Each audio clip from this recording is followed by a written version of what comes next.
Have you ever wondered why some individuals are more successful than others? Is it because they have some magic wand or because they have more money and more resources than others? Not really, it's not a secret. They simply think and act more effectively than others. You Can Win is one of the best inspirational books I've ever come across, so I strongly suggest everyone to read. I'm going to talk through 3 of my favorite ideas from this book that I absolutely love. The trademark title of the book is Winners Don't Do Different Things, They Do Things Differently. But what are those things that winners do differently? They form the habits of doing things that losers don't like to do. Now, what are those things that losers don't like to do? These are exactly the same things that winners don't like to do either, but they do them anyway. Losers don't like to get up early in the morning, and guess what? Winners don't like to get up early either, but they get up anyway. Losers don't like to work hard, and winners don't like to work hard either, but they work hard anyway. Does an athlete always like to go for practice? Probably not, but he does it anyway. Some things need to be done whether we like them or not. For example, mother caring for their young children. It's not always fun and even painful at times, but they learn to like the task.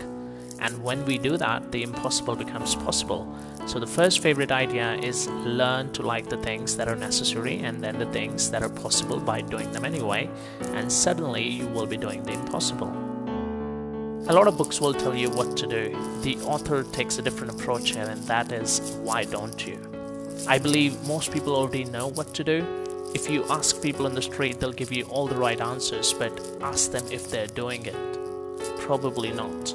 So what do you think is missing here? Motivation? Can you really motivate anybody to do stuff? No. You will draw your motivation from your experiences yourself, but whether you do it positively or negatively, it's up to you.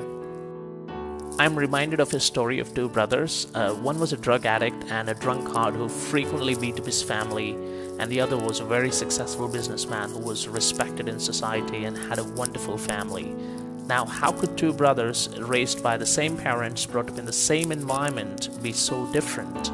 The first brother was asked, what makes you do what you do? You're a drug addict, a drunk, and you beat up your family.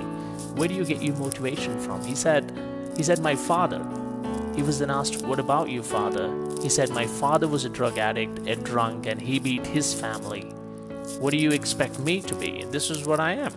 The second brother was asked, how come you're doing everything right? Where do you get your motivation from? And guess what he said? My father. He said, when I was a little boy, I used to see my dad drunk and doing all the wrong things, so I made up my mind that that's not what I'm going to be. Both brothers derived their motivation from the same source, but one was using it positively and other negatively. Let me give you a more contemporary example that you can resonate with. Imagine that you've been working out for a couple of months and one day you get on the weighing scale and you get mad because the number hasn't changed. You start cursing your workout, you don't take pride or feel about the good things that have happened to you only because you've been working out. Your eating habits have changed, you feel more active and you're sleeping better, but you don't care about those. Why? Just because you didn't lose the kilos? Losing weight can be an evolutionary process. Just acknowledge that and change your focus to the better things that your body is experiencing. Looking for the positives in everything and everyone is a lot like digging for gold. When you go digging for gold, you have to move tons of dirt before you get to the gold, but when you go digging, you don't go looking for the dirt, you go looking for the gold. Though sometimes it may not be apparent that there is something positive in every person and situation, but we have to dig deep to look for the positive. You've got to become a gold digger, change your focus, look for the positive, and that's my second favorite idea.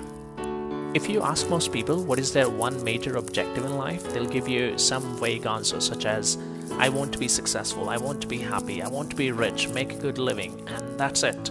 Those are just wishes and none of them is a clear goal. The third big idea is to have a clear goal because only then we can practically achieve them. First of all, you've got to be specific about your goal. I want to lose weight is a wishful thinking. It becomes a goal when you pin yourself down to I will lose 10 pounds in 90 days.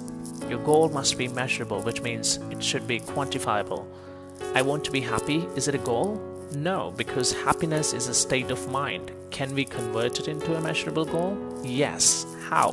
By asking, what will give me happiness? If I spend an hour a day with my family, that will give me happiness. Now it's measurable. If you can't measure it, you can't achieve it. And very importantly, your goal must be achievable and realistic. If your goal is to lose 50 pounds in 30 days, you're being unrealistic and it's not achievable.